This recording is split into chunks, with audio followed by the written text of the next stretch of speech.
this warlike venture, showed me clearly enough that all this wonderful woman's pretensions to supernatural powers were the sheerest nonsense.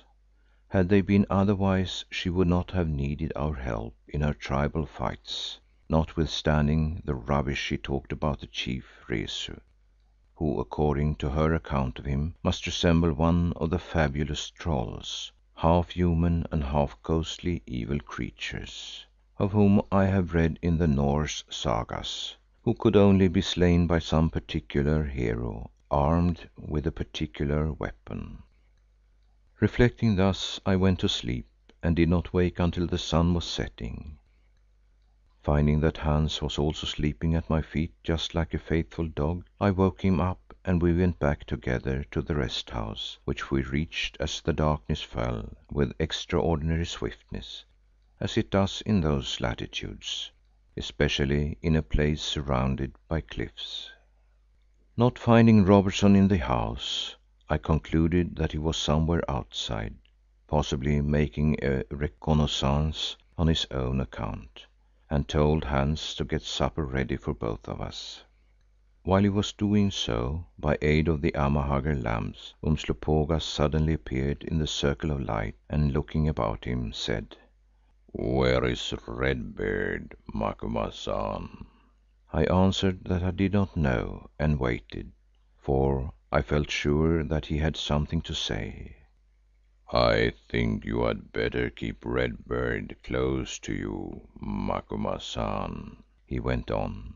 "This afternoon when you had returned from visiting the white doctoress and having eaten, had gone to sleep under the wall yonder, I saw Red Beard come out of the house carrying a gun and a bag of cartridges.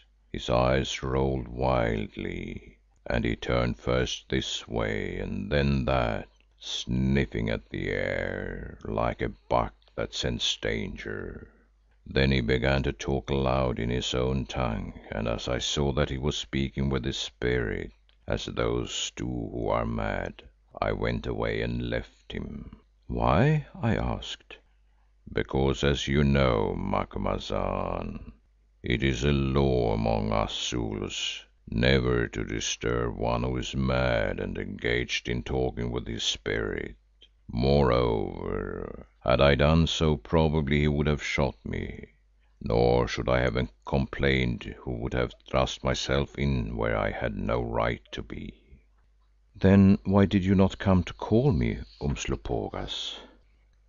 "Because then he might have shot you, for as I have seen for some time he is inspired of heaven and knows not what he does upon the earth, thinking only of the Lady Sad Eyes who has been stolen away from him, as is but natural. So I left him walking up and down, and when I returned later to look, saw that he was gone, as I thought into this walled hut. Now when Hans tells me that he is not here, I have come to speak to you about him." "No, certainly he is not here," I said, and I went to look at the bed where Robertson slept to see if it had been used that evening. Then for the first time I saw lying on it a piece of paper torn from a pocket book and addressed to myself. I seized and read it. It ran thus: "The merciful Lord has sent me a vision of Inez and shown me where she is over the cliff edge away to the west, also the road to her. In my sleep I heard her talking to me. She told me that she is in great danger, that they are going to marry her to some brute, and called to me to come at once and save her. Yes, and come alone without saying anything to anyone. So I am going at once. Don't be frightened or troubled about me. All will be well, all will be quite well. I will tell you the rest when we meet." Horror struck, I translated this insane screed to Umslopogaas and Hans. The former nodded gravely. "Did I not tell you that he was talking with his spirit, Macumazahn?" I had rendered the merciful Lord as the good spirit.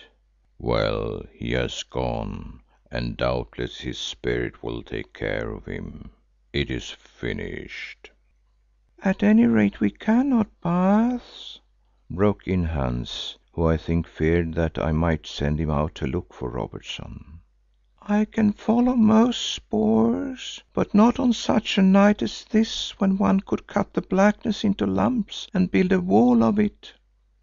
"Yes," I answered, "he has gone and nothing can be done at present," though to myself I reflected that probably he had not gone far and would be found when the moon rose, or at any rate on the following morning. Still I was most uneasy about the man who, as I had noted for a long while, was losing his balance more and more. The shock of the barbarous and dreadful slaughter of his half bred children and of the abduction of Inez by these grim, man eating savages began the business, and I think that it was increased and accentuated by his sudden conversion to complete temperance after years of heavy drinking. When I persuaded him to this course I was very proud of myself, thinking that I had done a clever thing. But now I was not so sure. Perhaps it would have been better if he had continued to drink something, at any rate for a while, but the trouble is that in such cases there is generally no half-way house. A man, or still more a woman, given to this frailty, either turns aggressively sober or remains very drunken. At any rate, even if I had made a mess of it, I had acted for the best and could not blame myself. For the rest it was clear that in this new phase the religious associations of his youth had reasserted themselves with remarkable vigour, for I gathered that he had been brought up almost as a Calvinist and in the rush of their return had overset his equilibrium. As I have said, he prayed night and day without any of those reserves which most people prefer in their religious exercises. And when he talked of matters outside our quest, his conversation generally revolved round the devil, or hell and its torments, which, to say the truth, did not make him a cheerful companion. Indeed, in this respect I liked him much better in his old unregenerate days, being, I fear, myself a somewhat worldly soul. Well, the sum of it was that the poor fellow had gone mad and given us the slip, and as Hans said, to search for him at once in that darkness was impossible. Indeed, even if it had been lighter, I do not think that it would have been safe among these Amahagger night birds whom I did not trust. Certainly I could not have asked Hans to undertake the task, and if I had, I do not think he would have gone, since he was afraid of the Amahagger. Therefore there was nothing to be done except wait and hope for the best. So I waited till at last the moon came and with it Ayesha, as she had promised. Clad in a rich dark cloak she arrived in some pomp, heralded by Billali, followed by women, also cloaked and surrounded by a guard of tall spearmen.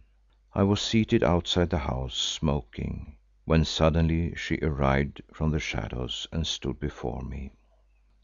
I rose respectfully and bowed, while Umslopogaas, Goroko and the other Zulus who were with me gave her the royal salute, and Hans cringed like a dog that is afraid of being kicked. After a swift glance at them, as I guessed by the motion of her veiled head, she seemed to fix her gaze upon my pipe that evidently excited her curiosity, and asked me what it was. I explained as well as I could, expatiating on the charms of smoking. "So men have learned another useless vice since I left the world, and one that is filthy also," she said, sniffing at the smoke and waving her hand before her face, whereon I dropped the pipe into my pocket, where, being alight, it burnt a hole in my best remaining coat. I remember the remark because it showed me what a clever actress she was, who, to keep up her character of antiquity, pretended to be astonished at a habit with which she